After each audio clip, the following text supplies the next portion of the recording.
அன்பு நண்பர்களே வணக்கம். நான் உங்கள் MC பிரகாஷ். மதுரையை சேர்ந்த ராஜேஷ்குமார், அபிநயா அப்படின்ற ரெண்டு பேரும் கடந்த ஒரு வருஷத்துக்கு முன்னாடி கல்யாணம் பண்ணிக்கிறாங்க. கல்யாணம் ஆன ஒரு சில மாதத்திலே ரெண்டு பேருக்கும் கருத்து வேறுபாடு ஏற்படுது. அபிநயான்றவங்க போலீஸ் ஸ்டேஷனுக்கு போய் ஒரு கம்ப்ளைண்ட் பண்ணுறாங்க. தன்னால் இனிமேல் ராஜேஷ்குமார் கூட வாழ பிடிக்கல, அவர் கூட நான் வாழ மாட்டேன் அப்படின்னு சொல்லி ஒரு புகார் கொடுக்குறாங்க. இந்த புகாரை விசாரிக்கக்கூடிய இன்ஸ்பெக்டர் கீதா ராஜேஷ்குமாருக்கு கால் பண்ணி போலீஸ் ஸ்டேஷனுக்கு வர சொல்கிறாங்க. ராஜேஷ்குமார், அபிநயா ரெண்டு பேரையும் சமரசமாக பேச ட்ரை பண்ணுறாங்க.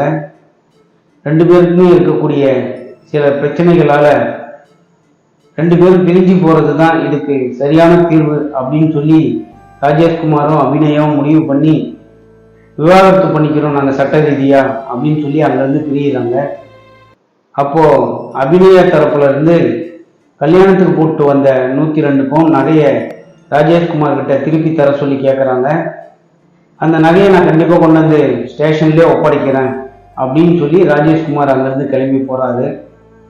ஒரு சில நாள்லயே அபிநயாவை இன்ஸ்பெக்டர் கீதா கூப்பிட்டு ராஜேஷ்குமார் 70 பவுன் நகையை கொடுத்தாரு, இந்தாங்க உங்கள் நகை அப்படின்னு சொல்லி கொடுத்து அனுப்புகிறாங்க.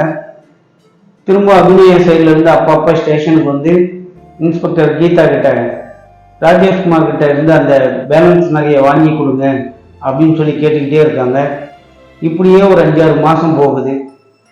அபிநயா வீட்டில் இன்னும் நமக்கு வர வேண்டிய பேலன்ஸ் நகை வரல அப்படின்னு சொல்லி நேராக ராஜேஷ்குமார் வீட்டுக்கு போயிட்டு ராஜேஷ்குமாரை சந்தித்து கேட்குறாங்க, எங்களுடைய பேலன்ஸ் நகையை கொடுத்துருங்க, ஏன் எங்களை இப்படி அலைய வைக்கிறீங்க அப்படின்னு சொல்லி கேட்குறாங்க.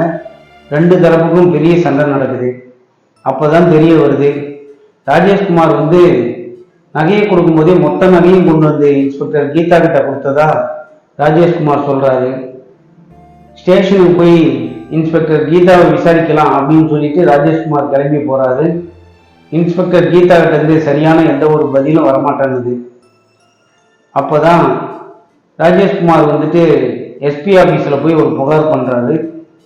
அவர் கொடுத்த புகாரை விசாரிக்கும் போது தான் இன்ஸ்பெக்டர் கீதா இந்த நகையை வந்துட்டு தனக்கு சொந்தமாக எடுத்து பயன்படுத்தி இருக்கிறாங்க அப்படின்றது விசாரணையில் தெரிய வந்ததும் இன்ஸ்பெக்டர் கீதாவை சஸ்பெண்ட் பண்ணதோடு இல்லாமல் கைதும் பண்ணியிருக்கிறாங்க. இதன் மூலயமா நம்ம தெரிஞ்சுக்க வேண்டியது என்ன அப்படின்னா, எல்லா துறையிலும் இருக்கிற மாதிரி தான் இதன் மூலயமா நம்ம தெரிஞ்சுக்க வேண்டியது என்ன அப்படின்னா, எல்லா துறையிலையும் நல்லவங்களும் இருக்காங்க, கெட்டவங்களும் இருக்காங்க. அதே மாதிரி தான் காவல் நிலையத்திலையும் பல பேர் நல்லவங்க தான் இருக்காங்க.